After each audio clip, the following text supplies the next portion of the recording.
Hello, Guildies. I'm Infinite Voices, and this is your recap for Season 2, Episode 10, Flight of the Angel. We find the party at nobody's home after waking up to a 50-foot illusion of Empress Josephine declaring an inquisition into the three-eyed god, instituting a curfew. Nobody's really happy about. Quinn and Viguka get up and get to work on time, and after a brief chat, Corinth and Leto head over to loiter, noting a lot of civil unrest. We already knew that protests were happening, but now automatons are being conscripted and walked out of the city to varied reactions. This seems like a pot ready to boil over. When Corinth and Leto get to the forge, Quinn casts Fabricate in front of raw materials needed for Corinth's full plate, and 3 weeks of work is seemingly complete.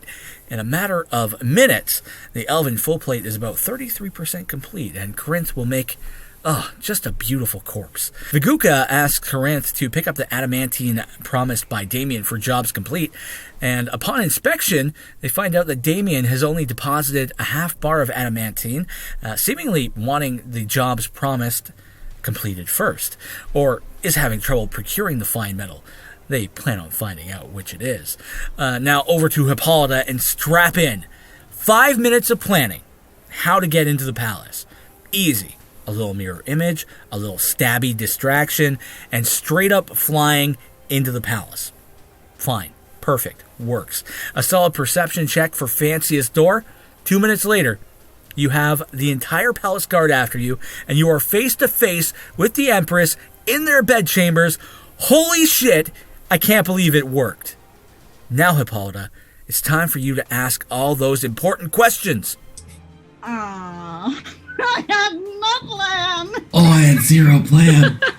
I just wanted to say, hey. You didn't think about what to ask the Empress after you broke into the...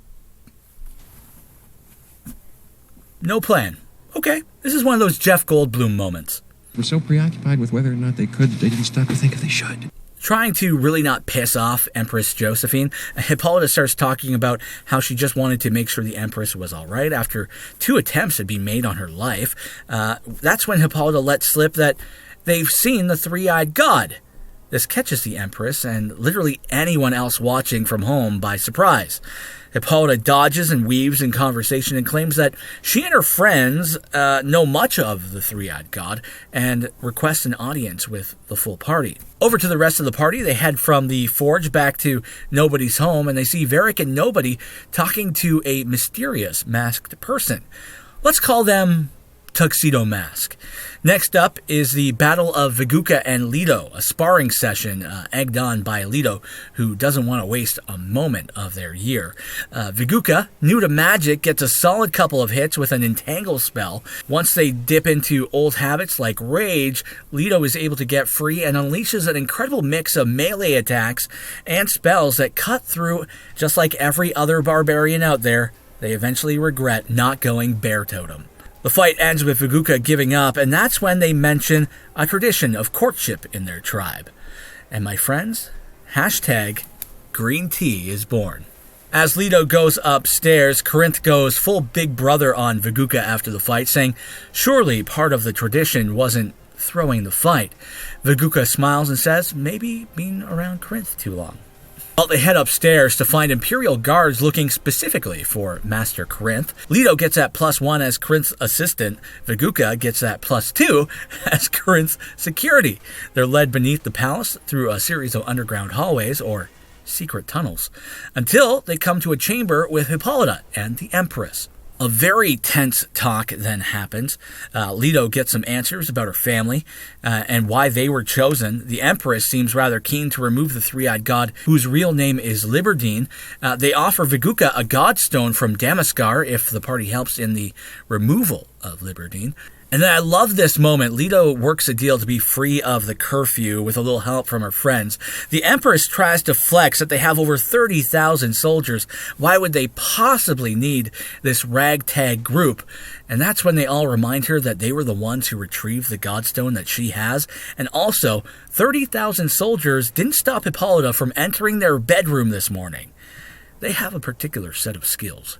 Oh, and on a plus side, they don't have to go to the parole office anymore, so that's nice. They just have to report to the Empress directly. Also, the entire time they were in the room with the Empress, Corinth was downloading intel from Rathu, his rat familiar he had summoned into the God Crystal vase in the palace. Hopefully important info and not just, hey, the Empress really likes cheese. There's a lot of cheese down here. As they leave the palace, they're given badges that essentially deputize the entire party and freeze them up after curfew. With a level of diplomatic security achieved, they start to head home.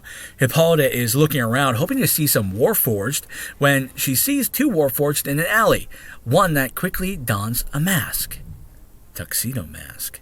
Unfortunately, Hippolyta wasn't at nobody's home to put two and two together, and they just continue on walking. Just another Warforged with a fancy mask. As they're heading home, Corinth is running off a let's overthrow the government energy and suggests they once again go to the arena to blow off some steam, but also to make some money.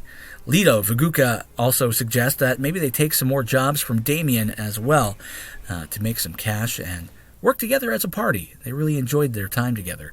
As they return to nobody's home, they find Quinn has been buried in work. They have what looks like the designs to craft a new arm for Varric. Very cool. Cyborg arm. Could have just ripped one off a Warforged, but, you know, you do you, Quinn. The party ends the night with drinks and a long rest in nobody's home. And it really feels like a whole new world after the curfew is in place and all this new information from the Empress. A new world with so many possibilities. That, my friends, is where we find ourselves on tonight's episode of Dirty 20.